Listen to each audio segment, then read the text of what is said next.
Hello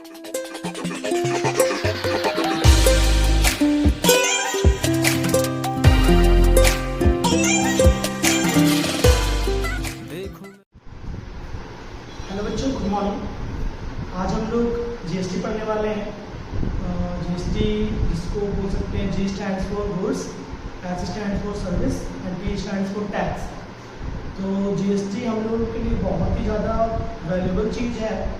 हम लोग GST जो भरते हैं तो उससे हम लोगों को गवर्नमेंट बहुत सारी सुविधाएं देती है बस जीएसटी के बदले। जीएसटी हम लोग सुबह से लेकर रात तक में बहुत बार जीएसटी भरते हैं। जैसे कि एक टूथपेस्ट लिया हम लोगों ने, उसमें भी हम लोगों ने जीएसटी भरा। कोई बड़ी चीज़ को लिया, उस पर भी हम लोगों ने जीएसटी भरा। मतलब हम लोग सुबह से लेकर रात तक में जीएसटी भरते ही जाते हैं, लेकिन हम लोगों को इस चीज़ का अनुमान रहता नहीं है। तो जीएसटी भी दो प्रकार का पाया जाता है।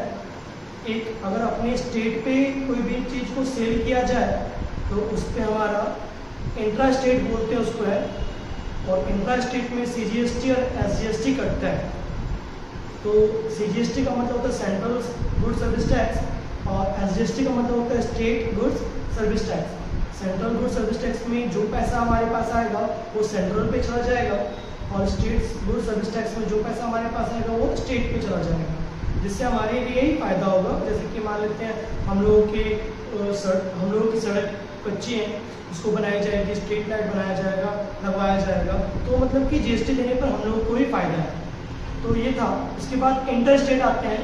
इंटर स्टेट में क्या होता है, हम लोग एक सामान को एक स्थान से दूसरे स्थान भेज रहे हैं, एक स्टेट से दूसरे स्टेट, तो उस जगह पे हम लोग इंटर स्टेट बोलते हैं। IGST, I means integrated service tax, good service tax. तो हम लोग देखते हैं एक क्वेश्चन को लेकर उसको बना के कि कैसा ये क्वेश्चन और क्या इसमें बनेगा। सबसे पहला क्वेश्चन पढ़ेंगे। क्वेश्चन दिख रहा है हम लोग को, an article is marked at ₹15,000, a dealer sells it to a consumer at 10% profit at the rate of GST 12%। इसमें रेट ऑफ जीएसटी दिया है, प्रॉफिट दिया है और मार्केट प्राइस दिया गया है। पूछा जा रहा है तीन निकालने के, सेलिंग प्राइस, अमाउंट और टोटल अमाउंट। तो सबसे पहला सॉल्यूशन मैं दे देता हूँ। तो इसमें दो व्यक्ति के बीच में बात हुआ है। पहला डीलर और दूसरा कंज्यूमर।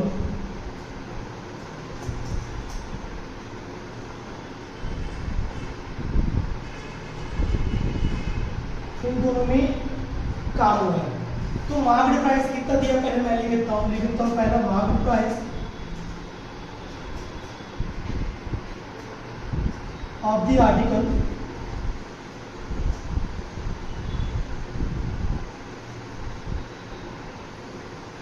वस्तु का प्राइस दिया गया था, मैंने लिख दिया। उसके बाद लिख देता हूँ प्रॉफिट परसेंट।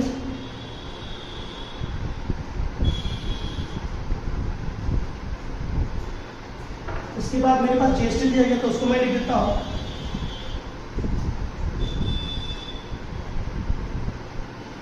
मैंने इतना चीज लिख दिया। निकालनी है नंबर 1 सेलिंग प्राइस। तो नंबर 1 के लिए मेरे को पहले जानना पड़ेगा। आपको ये बात ध्यान रखना है, मार्केट प्राइस पे कभी भी जीएसटी लगता नहीं है। मार्केट प्राइस पे डिस्काउंट निकलता है, प्रॉफिट निकलता है, लेकिन कभी भी जीएसटी लगता नहीं है। तो मार्केट प्राइस हमारे पास दिया है और प्रॉफिट परसेंट दिया है, जिससे कि हम लोग पहले प्रॉफिट निकाल लेंगे। तो प्रॉफिट परसेंट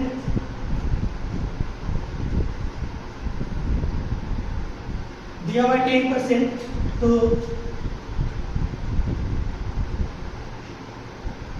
मैं पहले निकाल लेता हूँ 15,000 का 10%।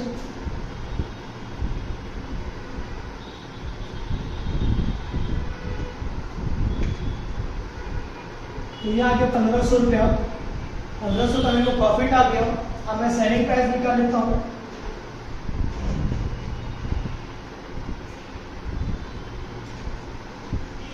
सेलिंग प्राइस हो जाएगा 15,000 प्लस 1,500 रुपया। तो ये आपको मिल गया। पहले नंबर का आंसर मिल गया, सेलिंग प्राइस निकालने बोला गया था। नंबर 2 बोला जा रहा है कि अमाउंट ऑफ टैक्स निकालो जीएसटी। तो अब हम लोग बोला गया था कि जब भी निकलता है एसपी पे निकलता है, इस पे मैं जीएसटी निकाल लेता हूँ। तो जीएसटी दिया हुआ हमारे पास 12%। तो मैं निकाल लेता हूँ जीएसटी का amount of tax amount of tax, तो हमारे पास 16,500 रुपये दिया हुआ था into 12%।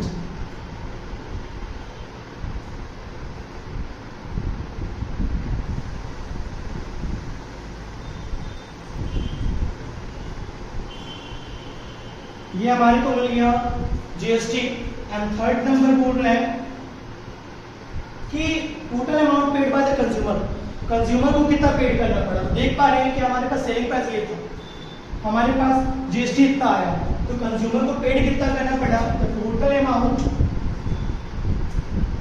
Total amount paid by the consumer, ये पैसा तो देना पड़ेगा उसको। सेलिंग प्राइस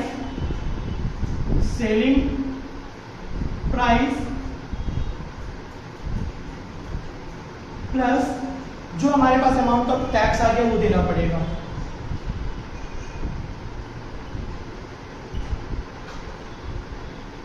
तो हमारे पास सेलिंग प्राइस था ₹16,500 और प्लस यहाँ पे आया 1980।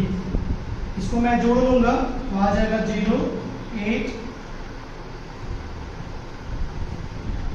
तो ये हमारे पास क्वेश्चन बनकर तैयार हो गया। नेक्स्ट क्वेश्चन को हम देखते हैं। सेम टू सेम वन की तरह ही 2D आपका क्वेश्चन है, इससे भी हम लोग उसी टाइप से बनाएंगे। इसमें भी बोला जा रहा है शॉपकीपर है और एक कंज्यूमर है, इसके बीच में बात हो रही है। तो पहला शॉपकीपर क्या क्या दिया हम लिख लेते हैं, शॉपकीपर और एक कंज्यूमर, इन दोनों के बीच हो रहा है कि शॉपकीपर को कंज्यूमर कितना पैसा चुकाएगा। तो जो दिया गया मैं लिख देता हूँ, मार्केट प्राइस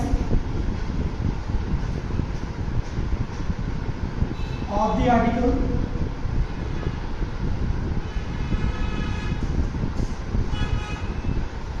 ये दिया गया आपका है प्रॉफिट परसेंट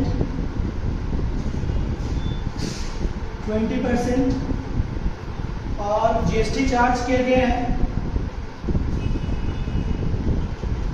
एक और बात है, बोला गया है कि सेम स्ट्रीट पे ही अपना बेचा गया, मतलब कि इसमें दो टाइप का चार्ज लगने वाला है, सीजीएसटी और एसजीएसटी। तो जो जो दिया गया मैंने लिख दिया। अब इसके अकॉर्डिंग नंबर 1 में बोला जाए सेलिंग प्राइस, तो डायरेक्ट मैं निकालता हूँ सेलिंग प्राइस। तो नंबर 1 सेलिंग प्राइस के लिए हम लोग को मार्केट प्राइस पे 20% जोड़ देना पड़ेगा। तो पहले कर देता हूँ सेलिंग प्राइस,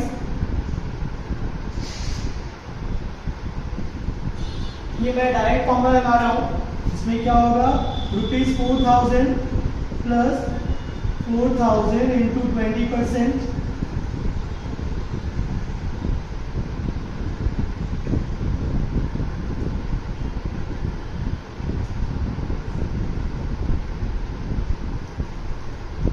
ये मेरे पास डायरेक्ट सेलिंग प्राइस मिल गया है। अब इस सेलिंग प्राइस में मैं निकालने वाला हूँ सीजीएसटी और एसजीएसटी। तो निकालता हूँ, पहला number CGST paid by the consumer, CGST paid by the consumer. तो 4800 पे सीजीएसटी पे होगा तो 5% हमारा दो पार्ट में बढ़ जाएगा, 2.5% और 2.5%। ये सीजीएसटी और ये एसजीएसटी मतलब दोनों में 2.5% बढ़ जाएगा। तो हम लोग को इस पे 2.5% निकालना पड़ेगा। 4800 इंटू 2.5%,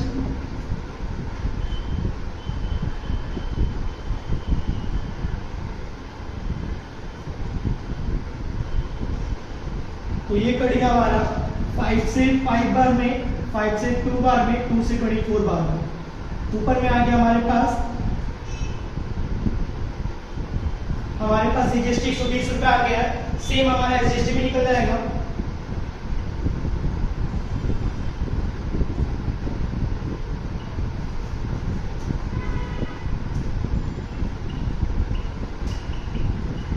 इसको भी सेम हम निकाल देंगे उसी टाइप से। 4800 इंटू 2.5 बाय 100 पॉइंट टाइम 25 से 00 5 2 से 24, ये भी आपका आ गया 120 रुपया। लेकिन आपको ध्यान रखना पड़ेगा जो भी सेलिंग प्राइस आता है उस पर जितना भी जीएसटी रहता है उसको ऐड कर दिया जाता है, वही कंज्यूमर पूरी टोटल अमाउंट पेड करता है। तो नंबर 4 में बोला जा रहा है the total amount paid by the consumer. तो इस पे क्या हो गया, 4800 जोड़ूंगा मैं और सीजीएसटी हमारे पास आया 120 और एसजीएसटी भी हमारे पास आया 120। इसको मैं जोड़ूंगा तो आ जाएगा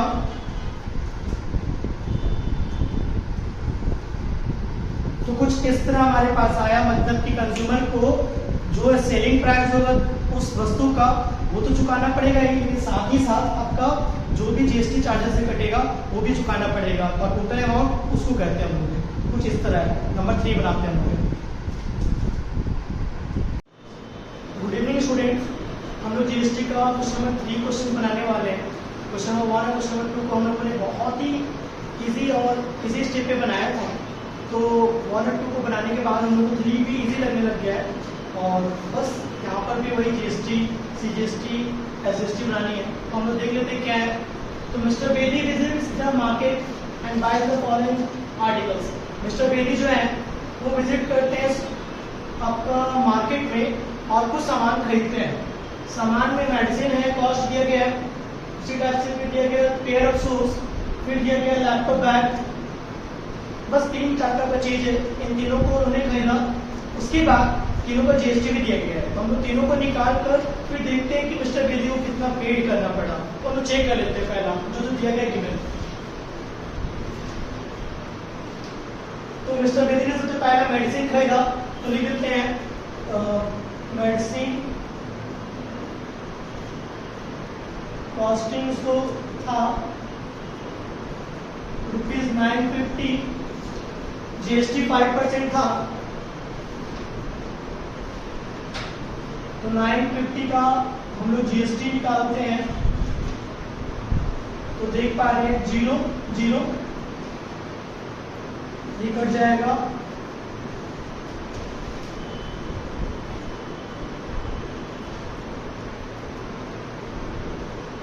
ये पड़ गया आपका मेडिसिन का कुछ जीएसटी। उसी टाइप से हम निकाल लेते हैं पेयर ऑफ शूज का, एक पेयर ऑफ शूज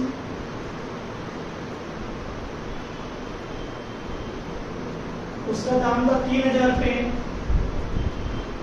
इसका जीएसटी 18% है।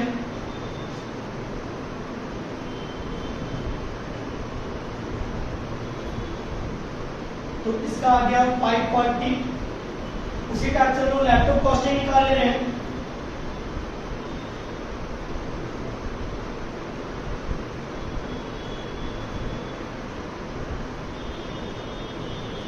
लैपटॉप बैग का कॉस्टिंग दिया था 1000 रुपीज, उसके बाद उनको डिस्काउंट भी 30% पड़ा था, डिस्काउंट पड़ गया तो डिस्काउंट निकाल लेंगे।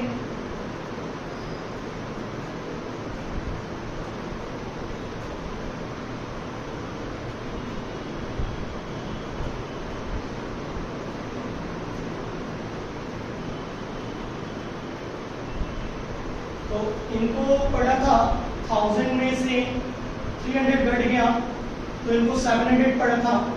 अभी 700 में जीएसटी इनका था 18%, जीएसटी निकाल लेता हूं।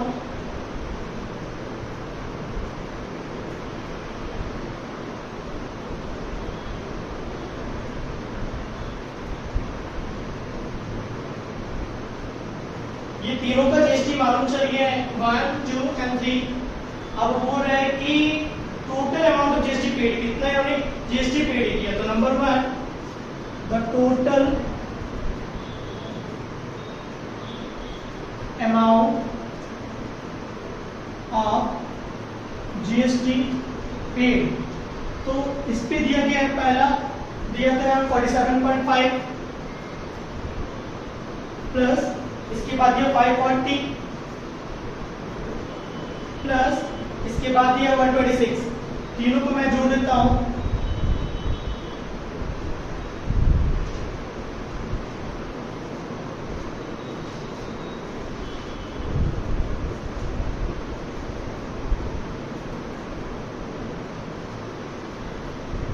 तो ये था 713 रुपये 50 पैसा, 713.50 ये अमाउंट ऑफ जीएसटी से पेड किया। उसके बाद बोला गया था टोटल बिल, कितना उन्होंने टोटल बिल पेड किया। तो नंबर 2 टोटल बिल के लिए इसको पड़ा था 950, इसका जीएसटी था 47.5 प्लस इसका था 3000, इसको पड़ा था 540 जीएसटी, इसका दाम था 700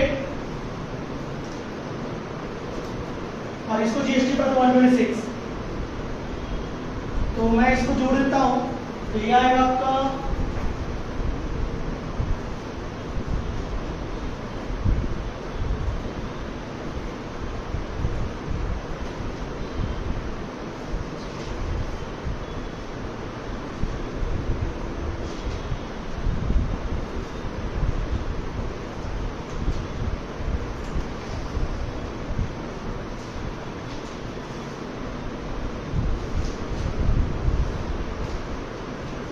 ये टोटल इनको पड़ा मिस्टर बेरी को, ये टोटल आपको पड़ा 5363.50। इसी तरह हम लोग नेक्स्ट क्वेश्चन 4 को बनाते हैं।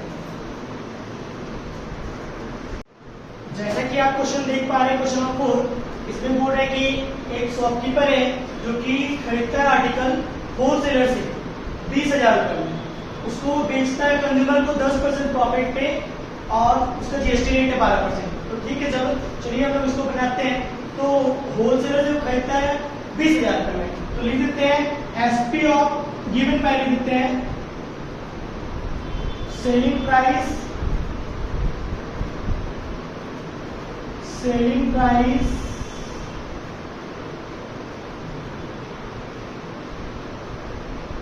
रुपीज 20,000। ये सेलिंग प्राइस है आपका होलसेलर का, ये सेलिंग प्राइस आपका होलसेलर का है। तो होलसेलर का सेलिंग प्राइस से, क्योंकि ये सेलिंग प्राइस पे निकलता है हमारा प्रॉफिट या तो जीएसटी, तो हमारे पास ये सेलिंग प्राइस 20,000 रुपये। अब इसको हम लोग डायरेक्ट पहले निकाल देंगे।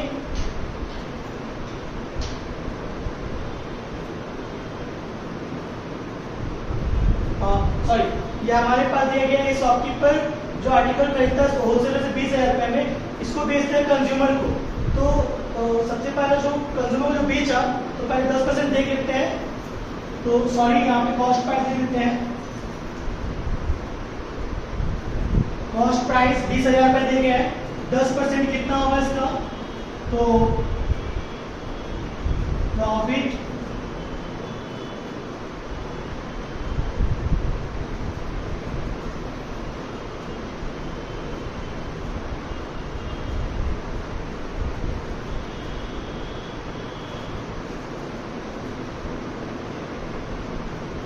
ये हमारे पास प्रॉफिट आ गया 2,000 रुपया। अब इसको सेलिंग प्राइस भी देता हूं,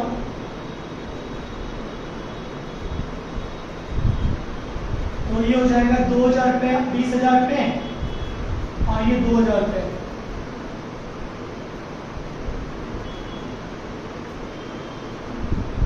ये हमारा जो निकला 22,000, यही आपका है कंज्यूमर को बेचा शॉपकीपर ने 22,000 रुपये में। लेकिन अभी जीएसटी बाकी है, तो जीएसटी मैं निकाल लेता हूं।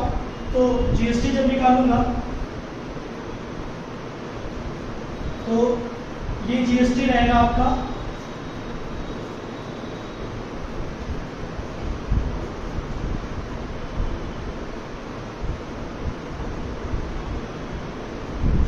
तो ये जो जीएसटी था यही पे करेगा वो शॉपकीपर को। The tax liability